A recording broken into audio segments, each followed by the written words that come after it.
We'll watch the new Expo vid. I do like the channel, but it has been hit or miss recently.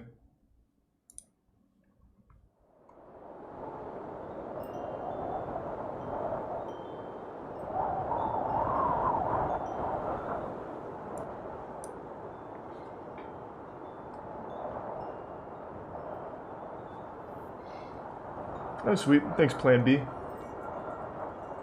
Oh, sweet.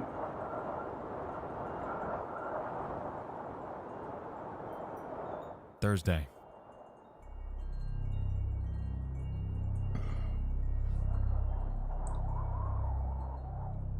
MoistCr1tikal was stuck at home during an excruciatingly long winter. He was what his parents believed to be a problem child, experiencing nightmares, arguing with his 7 siblings, and getting in trouble at school. His parents' method of punishment wasn't the best. Having gone on record to state that his father beats him with hockey sticks, it was undeniable that their humble abode in suburban Connecticut was less of a place of refuge for him, and more of a cell of torment. Thanks, the Resub rings snake. In the kitchen, and his mom answers. It's from a school up north called Alon. The man on the phone says that Wayne should come right away, and that they'll have a private jet waiting for him at Danbury Airport. What a good deal. His mom tells him not to worry, wow, and that it's more of an outdoor camp type thing that'll make him better. According to the flyer she read, it was proven with a 95% success rate, and their alumni were all leaving as better people than when they first arrived there. Counselors, psychiatrists, activities, friends. Alon had it all, he was told. And so Wayne packed up his stuff that night. Eager, sure. Nervous, yes. But absolutely awaiting the things to come.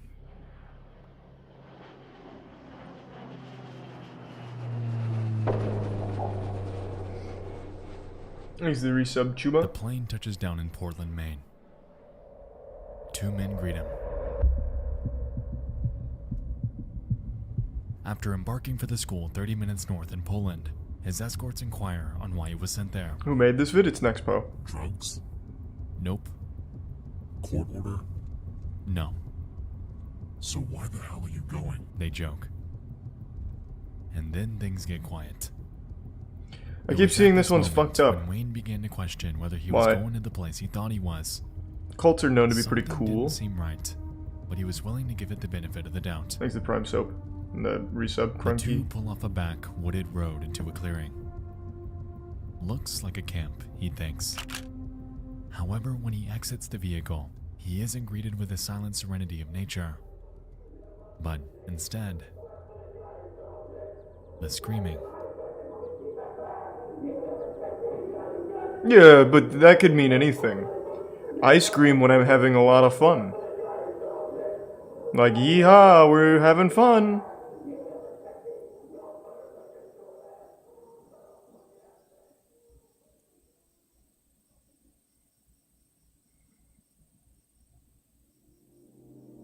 Yeah, I saw the American Horror Story cult season. American Horror Story is the best shitty show.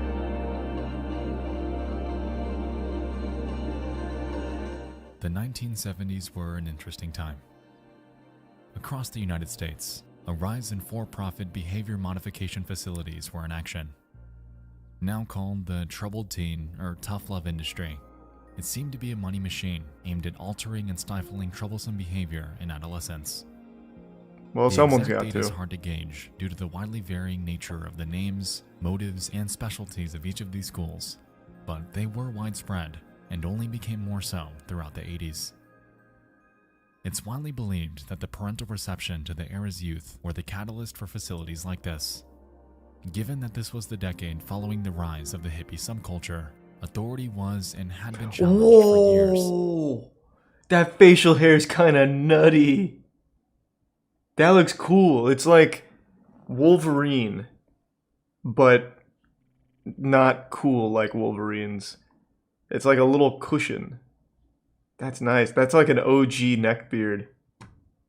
Resulting in a sort of panic among older generations. Resultingly, in early 1970, a psychiatrist Thanks to named Resub Gerald Davidson, Finca. alongside investor David Goldberg and a man named Joseph Ritchie, would band together to create a school named Elan, a private co-ed behavior modification program geared from grade 8 to beyond high school. Ritchie billed the facility as one that would correct bad behavior by teens without punishment, while painting himself as a genuine mentor that could help make that happen. They had a Sitting on website? 33 acres of land off of Number 5 Road in Poland, Maine, Elan's main campus was highly secluded and a long shot from any outside civilization. With numerous facilities in place, the school was well equipped to handle a student body in the hundreds, and within the span of just 1 year, they'd eventually meet that metric. Numerous alumni, much like Wayne, have gone on record to state that their initial, outside impression of the school was that it was like a summer camp in the Maine woods. However, Looks like a upon summer arrival, camp. reality would paint a different picture. Allegedly, the final minutes of the trip there were unforgettable, with Elan being Thanks, Resub. shrouded down a long dirt road Jibuhani. in the middle of the wilderness, and made up of rundown trailers and buildings, giving it a frightening feeling of dread. Furthermore, some have stated It does that look like once they Crystal exit Lake. the vehicle expecting a lively campground, they're instead faced with a sight much stranger. Some students were spotted wearing degrading signs, some shackled in handcuffs, What? some being yelled at, and bizarrely, everyone would just pretend it's normal. At this point, They it's take been noted discipline that very some students seriously. attempt to flee. They weren't entirely sure what the Elan school was, but it was clear to them that it wasn't good. These escape efforts were always futile though, as Elan stationed guards around the campus to chase and subdue outliers that would attempt this. Considering how the school was marketed, touting itself as an altruistic institution genuinely concerned with helping troubled teenagers get better, it was clear from the outside that those claims were a reach. Is that Charles Manson teaching the class? But Man, they got just how far celebrities, would they take teachers. that? Good for them.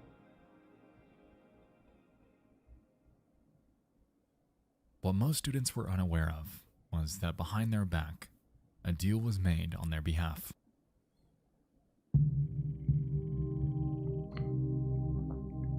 With nothing but a simple signature Thanks, and Resub payment, Pooperoonie. parents could sign their child's life over to Elan, which advertised itself as a positive, reaffirming center of growth. According to an excerpt from an early 2000s archive of their website, we can observe the vernacular So this is pretty that used to recent. appeal to each parent. Dear parents, we're very aware of how lonely and confused you must feel as you sit down to read this. If you're like the parents of most of our students, you're faced with an adolescent whose behavior is out of control and you don't know why. A youngster who's been given everything and is throwing it all away is difficult to understand, but you can see that this process is progressive. The most saddening part is knowing that your offspring is ruining his or her future. Your own pain is difficult, but your pain for your child is unbearable. Yeah, they're not reaching their By full coming to potential. Elan, you have come to a truly different school. We can't offer you miracles, but we can offer you hope. We know that your journey to this point has been painful. We hope Elan can change its course. On top of this, school staff were known to hand out flyers to parents while persuading them that their child just might be troubled. It's been noted that Joseph Ritchie was somewhat of a salesman. He was charismatic and excelled at convincing parents of all the good that Elan could do for their kids. The good that, as we'll soon find, was all a lie. I'd like to let it be known that Wayne's Elan admission story was on the lighter side. For most of the other students, things were handled a bit more violently. Instead of a plane, school alumni have gone on record to state that they were transported by van. Reportedly, once your parents agreed to send you off to Elan and pay the $50,000 tuition fee, they designated time and date with Elan's so-called teen escort service. They wouldn't pick you up during the day, though. Instead, in the middle of the night when you're fast asleep, they would bust through your door and kidnap you. Why? In years past, Elan's staff have stated that since the child has no say in attending, their capture hinges on the element of surprise. Okay. According to a blog named Suzuki's Thoughts, the abduction process involves two So are men these breaking just into the teen's stories? bedroom, What? physically subduing them. Are these just stories this guy makes up? What? No, what? Is all you read creepypastas? Why would he make up a 52-minute story and make websites to corroborate it and evidence and stuff? It's just like a history lesson that's well presented. Tying them up with plastic handcuffs, throwing them into a van, and then driving them to Poland, Maine, where they'd be handed over to the Elan school. Such experiences often traumatized the teens who were abducted. For all they knew at first, they were being taken by criminals to be held ransom, tortured, or worse, killed. For the girls, it was even more terrifying. Some girls later recalled that they believed that they were going to be raped, sexually assaulted, and murdered by their Exit abductors. Tier 1 Kindy. One certainly can't blame the kids for thinking this way. Such practices had all the hallmarks of a violent kidnapping. This practice became notorious around the United States, eventually earning its nickname, the Elan Snatch. If So this were was any so indication, well known that it had was its clear own that name? Morality wasn't the school's strong suit. But that ultimately begs the question, would it stop there? Or was their torment only just beginning? Thanks to Resub Zilleezy. The 70s, man? What are you talking about? This was in 2000. They have a fucking website. Had a website. Day 1. Students would typically arrive to Elan during the early morning hours of the day. Oh, Due it to the started nature in the of their transport 70s. to Oh, campus, gotcha. they were I see what often you're known saying. to resist their escorts. I see what you're saying, It's been sorry. noted that their capture was designed this way, utilizing their escape attempt against them as a tool to convey that no matter what, they're not getting out of there. And with this came the first steps of dehumanization, instilling the feeling that their basic rights have been robbed of them, in turn making them feel like less of a student Thanks to Resub and Zugi. more like a prisoner. Well, they did just get This kidnapped. sentiment was taken even further when they're physically taken inside the school. Often, the first stop would be the dormitory showers, which served as a tool in robbing each student of their sense of individuality. Reportedly, students are thrown into them with absolutely no privacy and are demanded to remove all of their clothing and valuable items. After complying, they're given what Elan calls no-image clothing, which, as the name implies, simply includes a bland, colorless shirt and pants, effectively forcing them into a state of conformity. Well, let's not get carried away. A Following white this, t-shirt's pretty each new cool. student would be taken into a common area where they were I assigned what wouldn't Elan necessarily calls look a too big deep brother. into that. This, in essence, was a tenured student designated to be a guide. On paper, they were told to help their students adjust to their new life on campus, somewhat like a peer, while educating them on how great and effective the program is. In reality, though, this relationship was far from friendly. It's been reported that big brothers would often try to deceive their newer counterparts, enticing them to run away or to break the rules. If the student had ever agreed or attempted to listen to this, their behavior would be reported to school staff, resulting in punishment. As we've seen in studies like the Stanford Prison Experiment, I'm sure you can see why this would be a bad idea. I don't know that experiment. Oftentimes, big brother figures, much like staff, would take great pleasure in exerting their superiority over the newer students. It fulfilled them in a way that was almost cult-like. Yes, you do. I don't know that one. Hey, well, thank you for that, Stove. I heard about the Alan Wake announcement. I'm excited. Looks like the house from Promised Neverland.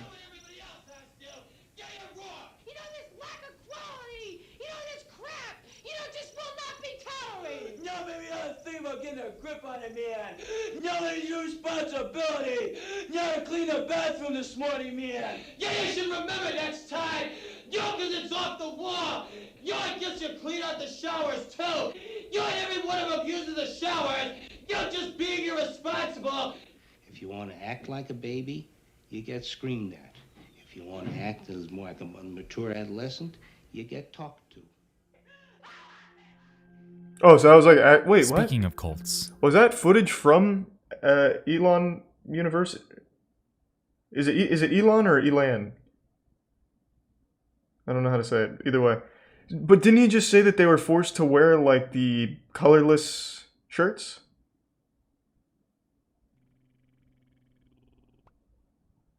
Next to the resub, Jeski, Coral, Pablo, and Prime Bus. Because that guy, like, that second guy, he's kind of dripped out. He's got a chain on. He's got a red button up. Oh, that was staff. Gotcha. The social hierarchy at Elan is structured in a way that heavily resembles one. At the school, students are immediately placed into two categories. Strengths, which were tenured, obedient students that were a few steps up the totem pole, and non-strengths, the newer ones who typically resisted treatment. Strengths were allowed to talk to fellow strengths and non-strengths. Non-strengths, on the other hand, were only permitted to communicate with strengths. If a non-strength were caught communicating with a non-strength, harsh punishment would soon greet them. Thanks to Resub Mob. And the 2K bit Sam, I appreciate that. The Elan School, as we've established, thrives on the feeling of hopelessness. Throughout students' tenures there, they were forbidden to contact anyone from the outside world unless they've earned the privilege through good behavior and compliance. Every single phone line from campus would run through a single switchboard located in this small trailer, and it was heavily guarded because of that.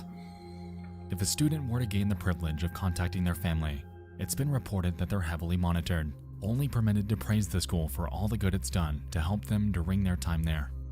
If they ever were to be caught telling the truth or revealing the atrocities that occur behind the scenes, they were quickly disconnected, reprimanded, and robbed of any future potential. So if this is supposed to be a scam, I feel like this is a lot more effort than just not on top of the phone manipulation doing this. Every Elan resident was required it seems like so much more work to calls abuse the a guilt kids. Letter, which, as you might expect, is an explanation of how great the Elan School is for them, all the great activities they do there, and how well they're progressing through the program. These letters would be heavily scrutinized before being mailed out to their parents. Effectively, this tactic's goal was twofold: to allow Elan's facade to remain in place, and to entice their parents to spend more money on their treatment, in turn keeping them there even longer than they had ever planned to. In reality, students were helpless, being abused, and in most cases, I get that it's a cult, verbally but usually tortured cults have a at the pleasure purpose. of the Elan School staff. It was clear to students that they weren't getting away from this anytime soon, and after realizing this, their minds would often pivot away from rebellion and towards compliance in hopes of power. Yeah, money. That's why I would think they'd want to run a scam as opposed to a cult, and it'd be so much easier to not abuse the kids. It takes a lot more work to do that, I imagine. To make their escape impossible.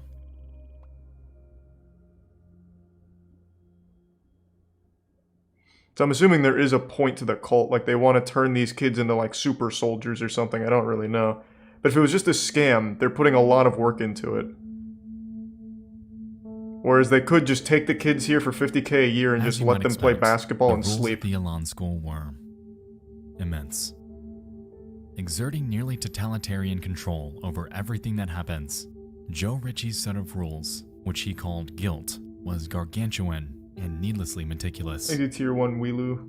As a student at Elan, you would be expected to refrain from doing the following: having any image, reading as a non-strength, not completing learning experiences, writing without permission, being sideways, looking at security zones, non-strength interacting, talking too loudly, talking too softly, looking at the opposite gender, being attracted to someone, any physical contact, looking out windows, unauthorized drawing, not listening to higher ranks, pretending to sleep at night, thinking of running away, being in the bathroom for too long, wearing dark clothing, being manipulated, drawing, not listening to higher ranks, pretending to sleep at night, thinking of running away, being in the bathroom for too long, wearing dark clothing, being manipulative, being lazy while working, listening to music, talking too much, showering for all in all, they're pretty lenient. Not talking enough, making facial reactions to orders, negative body language, pretending not to have guilt, oversleeping, undersleeping, smiling, and the list goes on and on. That's not bad. Clearly, these rules were not designed to be followed. Basically a lawless causing place harsh over there. penalizations to become commonplace. To help enforce Thanks these, to Resub individuals Integra known and as Razzle Dazzle. expediters were designated by the school to stand on watch with clipboards. Primarily, they were known to catch those that broke 3 rules: being attracted to members Thanks of to the Resub opposite gender, Uzi. looking at the opposite gender, and making prolonged eye contact with anyone else. Since expediters too were required to fill their clipboards with names and infractions at the risk of their own punishment, they frequently and unapologetically made assumptions and accusations that were a lie. Thanks to Duke Subs Arc. As you'd expect, punishment varied pretty heavily at Elan, and not in a good way. One example involved requiring a group of students to live in a dumpster for over 2 weeks. Whoa. The expediter watching them was tasked with ensuring compliance and preventing any attempt to escape. If their subordinates acted out, however, the expediter on duty would be forced to live in the dumpster with them while being monitored by yet another who was up to the task. Another Wow. major tactic at Elan was humiliation. They figured that by breaking down their social barrier, forcing students into extreme embarrassment, they could drive them to a point of total compliance. Those who tried to escape were often labeled as a split risk, and their punishment for doing so was confiscation of their shoelaces and the requirement to wear a bright yellow t-shirt and short pink shorts. The school figured that without laces, their shoes were effectively useless, What? in turn preventing any ability to move any faster than a walk. What is it, A like more barbed extreme wire on the example ground of or split something? risk punishment Just go barefoot. is shown with this student. Instead of a t-shirt and shorts though, he was forced to wear a bright pink rabbit suit with cuffs around his legs. It's unclear if this is a repeat offender, but it raises the question as to how far Elan would actually go with this tactic. Thanks to Resub Hunter. Students that smiled at a place were punished by wearing dunce caps and reduced to work that the school calls shot down. These involved repetitious, dull tasks like mopping floors, scrubbing the insides of trash cans, and even cleaning toilets with just a single toothbrush. For Man, if I hours and went to one of hours these on end. fucking schools, if my parents If sent you me had to here, use the I would never bathroom during forgive them. shutdown, it's been noted that approval by sometimes 6 or more superiors was required before you were able. And even then, an escort had to watch you while you were in there. This, on top of a myriad of other degrading punishments, Thanks for some like retribution. humiliating sign and diaper wearing, it's clear that Elan kept an iron grip on their daily operations. Their daily operations that took up most of the daily schedule, and those that were deceptively named by the Elan school themselves as their treatment. Thanks to the Bit Savage. And give sub Ethan. But I will say, all of these punishments are relatively tame compared to what we're about to talk about. Let's just say, if you pissed off a staff member, they could start something called a general meeting on you. And trust me, you wouldn't want one. That doesn't sound so intense. Well, we're just gonna debate, huh? There seemed to be no standard for them. They would just happen at random, multiple times each day. If staff were There's a tier 1 annoyed or Joseph felt and like Resub targeting a move. specific student for some reason, they could call a general meeting at any time. Once these words were uttered, everyone in the building would be required to gather in front of the student give some in whichever kiki. room they were in. "Get your feelings off," the administrator screams. And following this, each student in the room would begin screaming at and berating the student, firing off slurs and obscenities. For Oh, no so it's reason like or Twitter. no matter how much Pretty the student innovative. pled for everyone to stop, no matter how much they broke down, no matter how much they cried, general meetings would not end until the admin said so. And when it finally did, the victim would lie there, often crying and exhausted at the relentless abuse that they'd just endured. It's clear that general meetings aren't designed to reprimand. They're designed to completely break each and every student that's the subject of one. And with this, we can effectively put the points together that Elan was doing nothing more than running an operation that commanded total compliance. Any Exhibits self-thought Ramon and or Teddy. sliver of independence that students thought they had True, was Teddy. gone. They were merely reduced to weapons. Weapons that, at a moment's notice, could just as easily be used against them.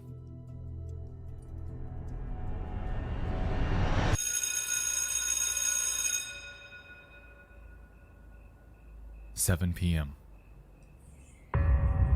Are they also haunted by vampires or something too? Like, how much worse can it get?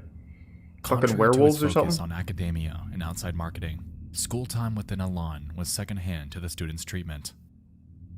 Typically, the time frame for learning was 7 to 11 p.m., but sometimes could run longer. As you might expect, there were no extracurriculars, no physical Lazy education, Tier 1 Squish no in the Resub projects, Kuckaroo no 0 and legitimate Gengar. exams, nothing. Instead, students were required to grade themselves on Prime work that Craig. they were self-assigned with absolutely no direction.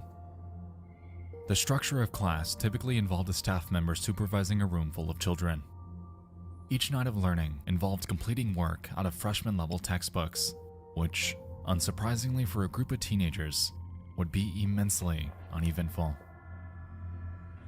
Given that class time was after a long day full of verbal abuse, monotonous tasks, and a hierarchy system that does nothing but suffocate the lower classes, students dozing off and losing track of their work was expected. Thanks to Resub Curiously, Wubsy, school time too June, was regarded as a and a bit privilege at savage, and I Elan. guess. Joe Ritchie In a has way, gone on savage. record to state that the class schedule itself was designed this way on purpose. Allegedly, he believes students were easier to control while sleep deprived and utilized even this as a medium to work against them. By 11 p.m., if a student makes it through a night of work without issue, school hours then draw to a close. Not They're bad. quickly released from class and escorted to their dorms, which were often in the form of uncomfortable, impersonal, military-style bunk beds. That's military style, a piece of wood. Sleep was known to be difficult, as designated students named night owls were assigned to stand guard with flashlights. In regular intervals, they'd shine them on the sleeping students to both ensure that they hadn't escaped and to secure the fact that they're actually asleep. A What? requirement that, as we can recall, was also in the list of Elan's rules. And if one actually manages to calm their nerves, dozing off into their only time of tranquility, that would allow them to effectively place the cap on a day in the nightmare. That is Elan. Thanks to the Prime, Avanath, True Toxic, and the 10 gift subs, Nataroni. Thank you, Nataroni. I want to look something up real quick. I'm curious. Let me see something. I don't want to spoil anything, but I do want to see something.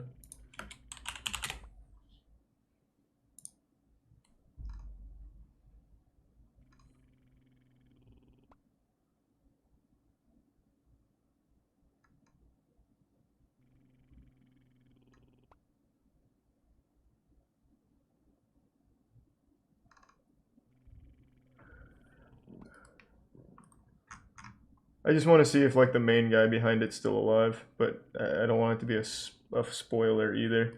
His name was like Joe something and I forgot, so I'm trying to find it. It says, I don't think it's Joe Rogan, but it keeps wanting me to type in Joe Rogan. It was like Joe something. Richie, that's what it was. Thank you.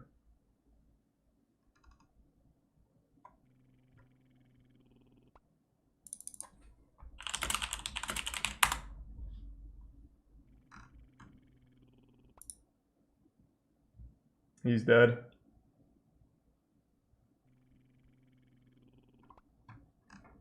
Damn.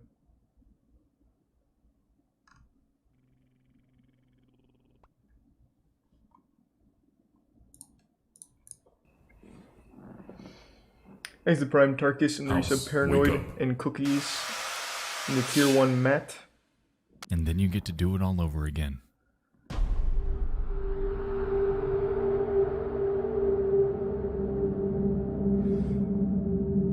A notorious aspect of Elan, among everything else that happened there, was something called the Ring. Considered the highest level of punishment, Elan staff could make the call to start the Ring at any time. The structure was set up similar was something called the Ring. Considered the highest level of punishment, Elan staff could make the call to start the Ring at any time. The structure was set up similar to that of a general meeting and was typically commenced when school staff believed that the punishment wasn't harsh enough for a specific student. Well, I gave them safety equipment. In the ring, a student's designated as a bully and is outfitted with a face guard and gloves. Surrounding them are troves of others that are commanded to scream and yell obscenities at them. While this is taking place, Specific students would be chosen to compete against the bully in numerous fistfights until school staff decided that they were sufficiently injured.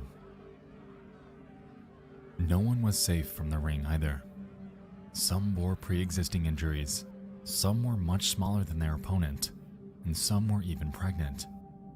Wait, what? Even worse, things seemed to be treated like a game, with superiors commentating. This is on only up matches to like high they were school. on TV.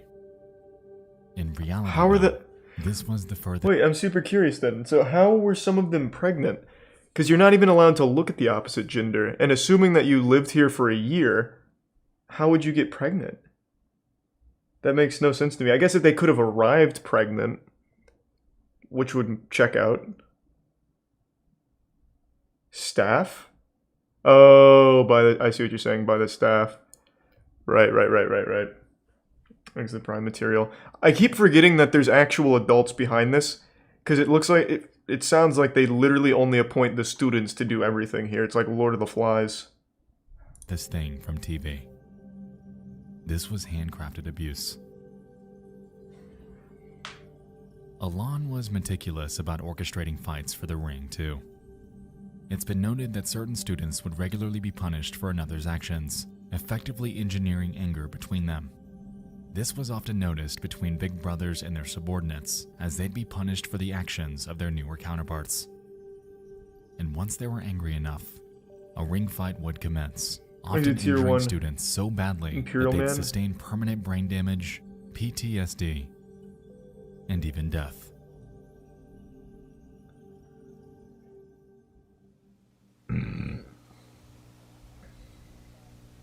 It costs $17,400 to send the average youngster to Elan for 1 year. Even at that price, there are judges, social workers, and parents who consider it a bargain. Elan's defenders claim it has the most consistently effective program for salvaging young people who are too difficult for other facilities to handle.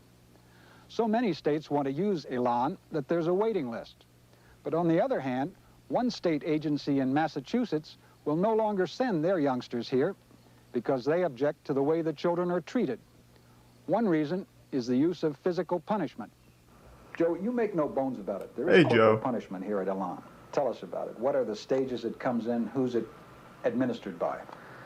Well, it's administered by the kids, first of all. Corporal, it's a harsh term, okay? What it is we have the ring, okay, which...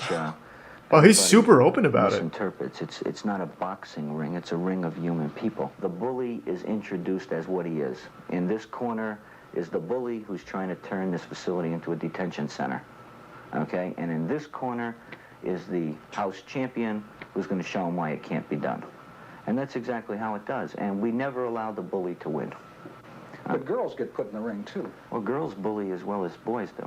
I mean, you know, it doesn't... You know, we're a equal rights facility. Oh, that's progressive. We also use okay. Spanking, which is symbolic. Again, it's a last resort. Okay, wow. and it's one resident spanking another resident, and it's done with a ping pong paddle. Okay, and usually a person won't get spanked more than once or twice, but it's a symbolic thing, which is if you're going to act like a baby, you should be treated like a baby. On December so he is just super open about it. A 15-year-old Elan student named Philip Williams was placed into the ring. He wasn't the largest kid there, but he was known to do what he could to put up a fight. He had grown up in a family of division, regularly witnessing his father physically abuse his mother. With this, there was an anger within him, a sadness that Elan noticed and wanted to exploit. And so, that evening, a ring session commenced with Phil as the bully. There was fight after fight after fight. In the end, it's been reported that he was beaten up so badly that he fell flat on the floor, and it took an entire 20 minutes before an ambulance was called to help him. 20 minutes or so they called the ambulance. They took Phil and they never saw him again. His sister claims, "I thought it was a wonderful place. I thought they were helping my brother. I thought he was coming home." Like, how can you think that when they actually kidnapped him? In a box. Like, I don't get that delusion. Elan's Their technique was to kidnap them. that he had regularly faked headaches. The cause of death? A brain aneurysm, and no charges were ever filed against them. It's been clear to us from the beginning that Elan is not a place of good. From humiliation to beratement to physical abuse, Elan's tactics were archaic and Tier 1 inhumane. Ryan and the Resub Connor. For a school that markets itself on academia, on helping students get their lives back on track, it's crystal clear that this has never been the motive. What I find interesting, though, is that Elan wasn't even the first to utilize this type of therapy, this attack therapy. In fact, it has its roots in a cult that found its footing all the way back in the mid-1950s. Thanks to Tier 1 Awesome Pie Man. That cult is one by the name of Synanon. Never heard of it, and I know a lot of cults. County, with a warrant to investigate reports of child abuse. In recent years, Synanon began calling itself a religion. He's 52 years old. He's deaf in one ear. He's an egomaniac. But one of the wisest persons that I've ever met in my life. He knows how to get people moving. He creates turbulence. Gentlemen, Is the prime bone scope? No member of the California Department of Corrections is permitted on Synanon property unless he has the express permission of Charles D. Very cool spectacles. What is he, a fighter pilot? In early 1958, a man by the name of Charles Dedrick Sr. would found the group in Santa Monica, California. It was intended to be a drug rehabilitation program aimed at delinquents. However, in the years that followed, it appeared to stray from that mission entirely. The distinguishing form of therapy employed by Synanon was something called the game, which, in today's terms, is more commonly known as attack therapy. The focus of the game was to break down the social construct of an individual's mind by first allowing them to open up about themselves before commencing an aggressive beratement session, much like we discussed earlier with general meetings. The primary goal was to recreate someone's personality and sense of self by completely demolishing everything they know about themselves before rebuilding them as a newer, subjectively better person. It hinged on the brink of legality while being entirely immoral. And, unsurprisingly, by 1991, the cult would disband due to criminal convictions that caught up to many of their members. The founder also died just 6 years later, leaving behind a dark legacy that, to this day, is known as one of the most dangerous and violent cults that America has ever seen. That's weird. I've never heard of them. This is, of course, the abridged history. To be honest with you, I could make an entire hour-long video on the operations and practices of Synanon. Oh, they look like they're having fun. For another day. If there's one takeaway tonight, though, it's that it unknowingly serves as an inspiration and blueprint for other institutions to follow. One of those being Elan, and by utilizing similar practices, they appeared to carry the torch that Synanon was forced to abandon. They knew they had to keep up appearances too, thriving off an immaculate public image, spearheaded by the charisma of Joe Ritchie. Before the age of the internet, admittedly this man's built like your grandmother. Television documentaries like NBC's For the Child's Own Good were seemingly the only inside look that the public was allowed to gain. However, even they failed to convey the true extent of what happened there. The hush-hush foundation that Elan was built upon initially seemed to be unbreakable. However, due to a rise in public attention that would soon find its way there, it was becoming increasingly apparent that the cracks beneath that very foundation were merely beginning to form.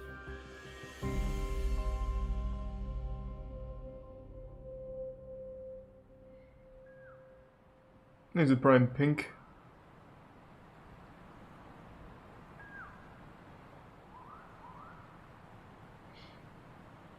Why didn't they fight back? Brother.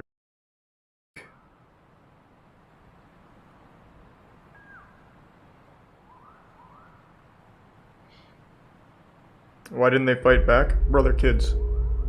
What do you mean? Through the late 70s and into the early 80s, reports of the true nature of Elan began to spread by word of mouth from former students. Authorities in Maine reportedly visited the school upwards of 12 times to investigate, however returned with absolutely nothing to show for it. Frustratingly, the operation that Joe Ritchie was running was completely and entirely legal. There were no laws in place for facilities like this, so it was allowed to remain in operation without issue. As we touched on, the media was the primary in for outsiders at the lawn. However, even they failed to communicate the extent of their operations. While they showed select parts of it, unfortunately Joe Ritchie was given enough airtime to convince the public and the news crew that it was nothing more than their treatment taking place. By dehumanizing the students, emphasizing their delinquencies on national television, he was able to use this notoriety to his advantage, ultimately swaying the public opinion into believing that what he was doing was entirely good. On top of the growing number of alumni, though, came an increase in escapees, which only furthered Alon's unwanted infamy. Over the years, 3 students, a 16-year-old unidentified individual, a 15-year-old Brad Glickman, good work, and a 17-year-old Don Birnbaum would all escape successfully, however would meet wildly differing fates. Oh. For the 16-year-old, it's been reported that he ran over 15 miles through the wilderness in the middle of the night. He was eventually caught by an officer, Max Ashburn, and after hearing the boy's story and observing his physical condition, he helped him return home. What a good guy!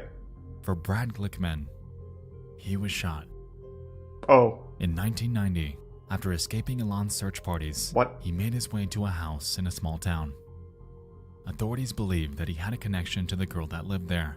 However, the homeowner opened fire, ultimately killing him. What? What? That's like the most American shit I've ever heard in my life. This guy must know my daughter. Like, what? Jesus Christ. Actually, 2 gift subs, Kill Command and the Resub Terra in Tier 1 Summer. And for Don Birnbaum, how unlucky, too had escaped the clutches of Alon, eventually finding a trucker named James Cruz who was willing to take her home. A few hours down the road, though, Birnbaum would find that Cruz's true intentions weren't quite so virtuous. Oh, Jesus. As it turned out, he sexually assaulted her on the side of the highway before strangling and abandoning her body between routes 26 and 550 in Pennsylvania. She was discovered by another motorist with a yellow rope tied around her neck and without clothes from the waist down. And from her corpse were tire tracks resembling that of a semi-trailer. Since Birnbaum had crossed state lines, an FBI investigation was commenced for her, and after cross-checking with numerous similar cases that have happened in the area, the truck belonging to James Cruz was deemed as the culprit. Upon catching up to him and searching his vehicle, authorities were able to find but a single blonde hair that belonged to Birnbaum, effectively leading to his arrest. That's incredible detective work. Like, just think about that for a second. This is in the middle of fucking nowhere. Random trucker picks up a random student, well, student's the wrong word, random person from a cult, and they somehow tracked it down to the right guy who did it. That is incredible. What's incredible? Just the detective work here. There's a Tier 1 pack. And the Resub Juke and the Prime Scary Man, and the Resub Genius and Virgin Shadow. What? A cult in a boarding school? Yeah. Oh, that's interesting. Yeah, it is pretty wild. What are you doing? I think I'm doing? Just watching One Piece. Okay, well, have fun. I'm not even playing any games right now. Well, that's fine. Yeah, you're in a good arc. You're having fun. It's a really good arc. It really is. Thanks to Resub Side Jellyfish. Hi, chat. I'm seeing all the hellos, but I can't read too much past that because my glasses are not on. Anyways, I'm gonna go back to that. Okay, well, have fun. Much to the school's displeasure, these cases successfully gained ample attention. Joe Ritchie resultingly paid off numerous judges and journalists in hopes of drowning out the negative press. Thanks to Prime Proximity. However, outsiders were beginning to catch on that these students were running for a reason. Go text message. But why? There we go.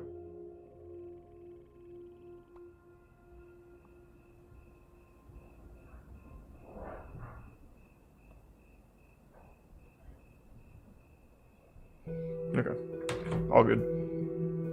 Thanks to the resub. Adventure creature, mumbling pot, and the prime 30th, ego. 1975, a 15-year-old girl named Martha Moxley was out with her friends participating in what they call Mischief Night.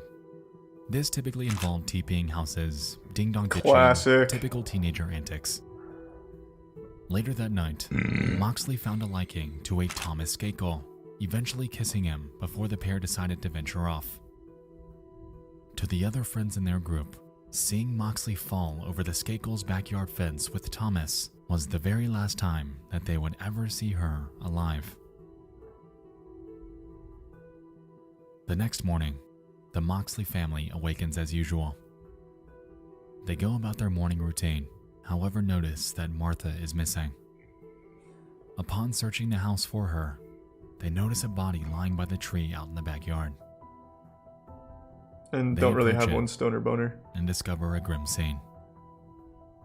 Martha is lying, lifeless with her pants down. Her body appears to have been visibly beaten, and a few feet away from the body, broken remnants of a 6-iron golf club.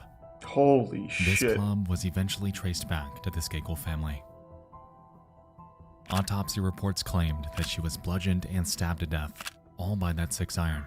And since Thomas Skakel was the last person she was spotted with that night, he was the prime suspect in her murder.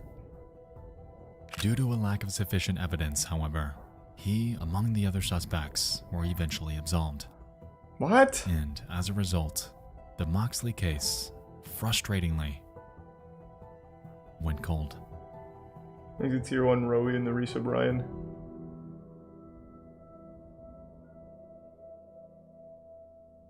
Three years later.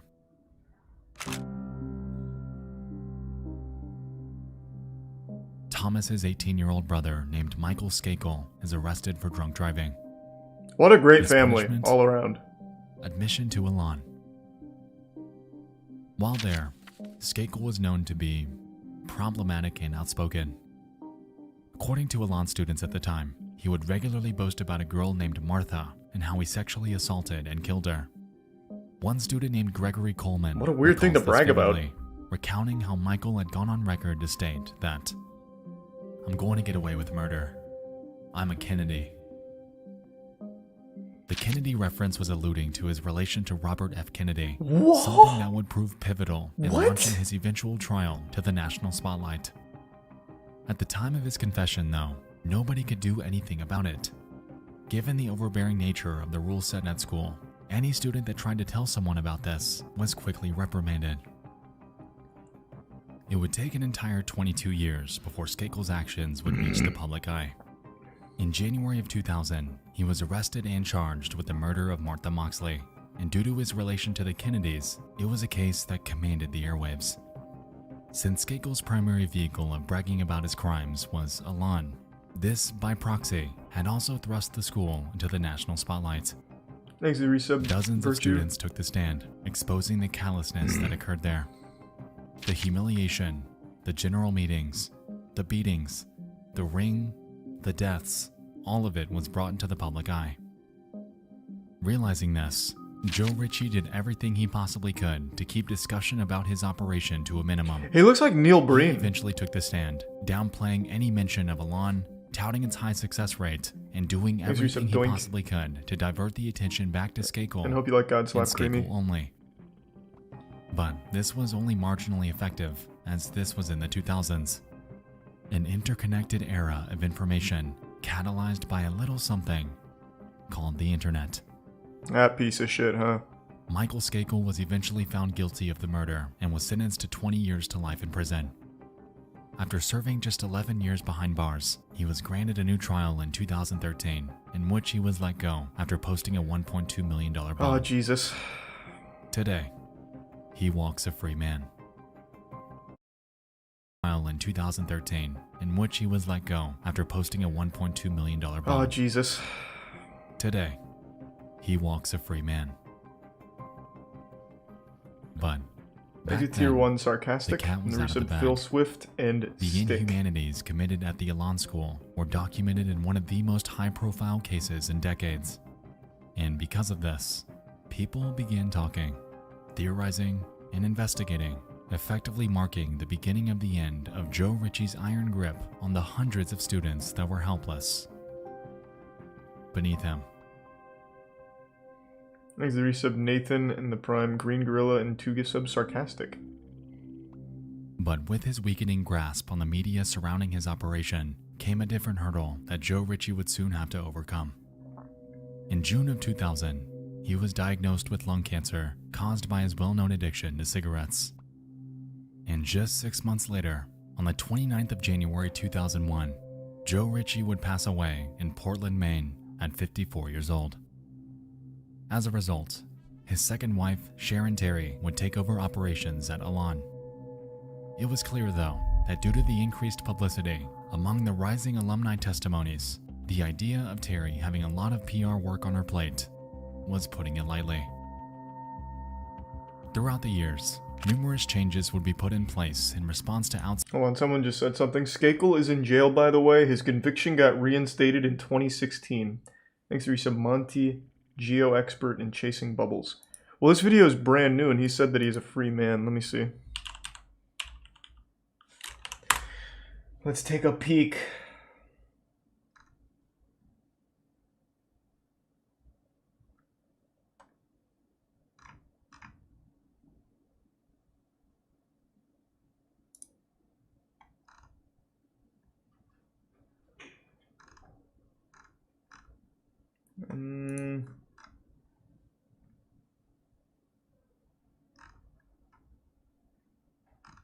I don't see anything about him going back to jail.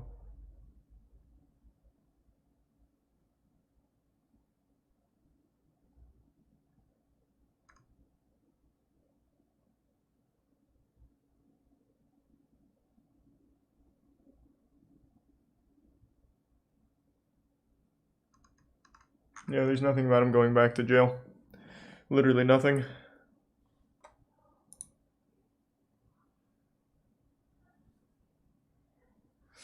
It got reinstated, just exonerated in 2020. Not true, Sarcastic. Thanks to Tier 1 Dub Nuggets. Check the wiki. Check the the fucking Skakel wiki? What are you talking about, man? What wiki? October 30th, 2020. Michael Skakel won't fit. Oh my god. I hate when I hate modern journalism where you have to turn off ad block.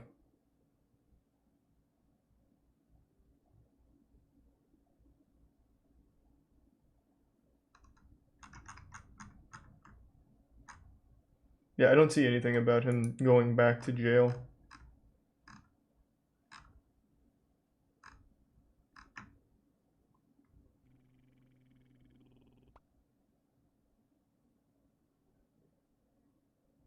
I see what you're talking about in 2016, though, where they reinstated the murder conviction, but then in 2018, it seems they vacated it.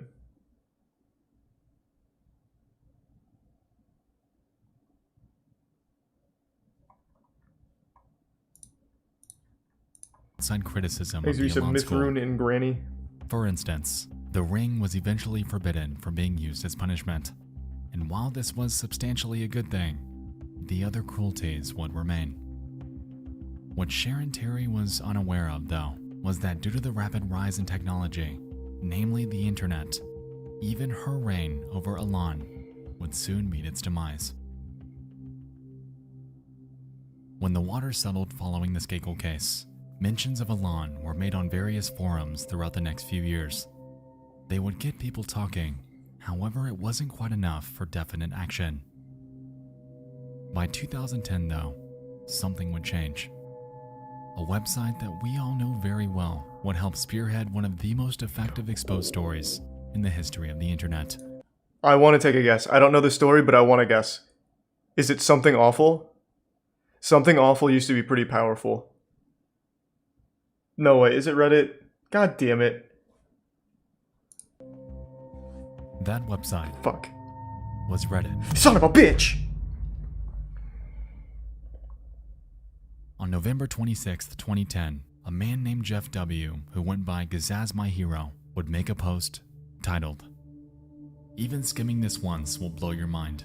Most probably think it's made up, but you'd be dead wrong. Within it, he explains that he was an Elan student in 1998, before outlining, in detail, the reality of what took place there. They're mostly points that we've already covered and explored in great detail tonight. But back then, these claims were unbelievable. The school was very much still in operation, so some initially had a tough time wrapping their head around the fact that a place like this actually existed. But then came the comments. The other stories from other alumni with their own experiences. Gazaz My Hero's post carried weight. It was real, and these atrocities needed to be Tier known. 1 Dewey Nose and 2 gift sub Zuki. Eventually, this thread would rack up over 2,000 likes and 1.4 thousand comments. While this may not have caused Elan's closure outright, it aggressively reopened old wounds. 2010 was not 2000. The internet user base was exponentially larger than it had been, and resultingly, the effectiveness of this newfound attention caused a massive amount of backlash that the Elan school had never before experienced. Thanks, the resub chimeras. 4 months later. On the 23rd of March 2011, the Elan school announced that it would soon be shutting down. Sharon Terry blamed the call on what they deemed to be libelous remarks made about them online. The school has been the target of harsh and false attacks spread over the internet with the avowed purpose of forcing the school to close. The school, unfortunately, has been unable to survive the damage. Shucks. And on the 1st of April 2011, the Elan school would close its doors. What a great date to close on fucking April Fool's Day. They blamed it on declining student numbers in hopes of diverting the attention away from the actual cause. But on the outside, everyone knew the real reason. For students, this was unbelievably good news. However, the damage they endured was something that would remain. Thanks to the Prime Bands and Sutrus and the resub, Wilhelm, Geegan, and numerous Cold Dog. suicides have occurred as a result of attendance at Elan. PTSD with alumni is rampant, and it's clear that the school had done nothing but damage people. A filmmaker and former student named Todd Nilsson, creator of a fantastic Elan documentary named The Last Stop, has gone on record to state that, as a student, he was helped by their unconventional tactics, but he knew the majority of others weren't quite so lucky. Today, hundreds of stories remain online about the cruelty committed at the Elan school, about the facade they upkept for 41 years. Reading through these are eye-opening, and you can find them on nearly every piece of media and documentation that exists about Elan online. To all of you that have shared your stories, that have opened up about the torment you went through, your voice is the reason that Elan ceases to exist today. This video would not exist without you, and I wish I could say that I feel your pain. But I don't.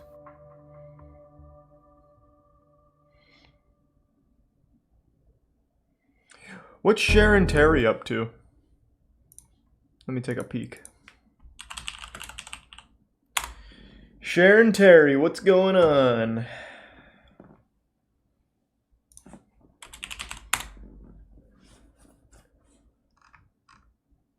Wow, since 2011 she has vanished. Holy fuck. Her spirit was trapped in Elan, and when it closed down, she just ceased to exist. Holy fuck.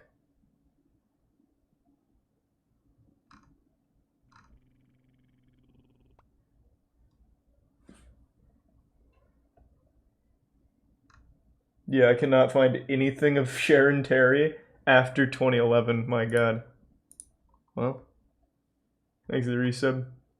Physics.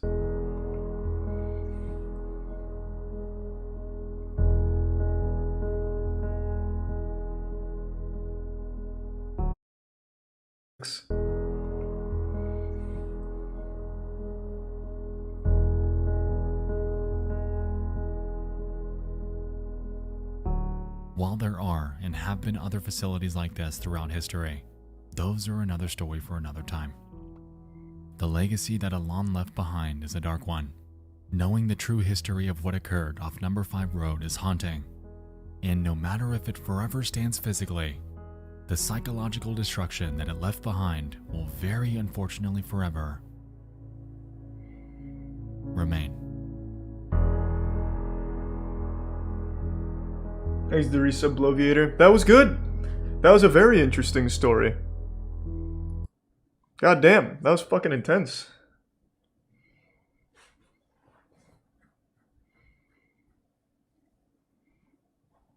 So I imagine over the course of 41 years, they must have had a lot of students graduate. And I'm really surprised that it took Reddit to be the one to finally shut that shit down. From one post. Thanks to the Resub Wingman and eat on him.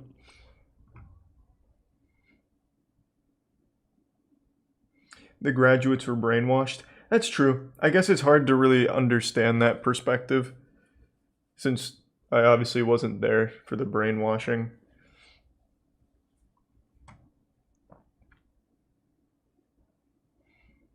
That was really good, though. Yeah, that's Jeremy DeWitt, isn't it, Colby? Already watched that. I'm gonna go fill up my water now. Thanks to Resub.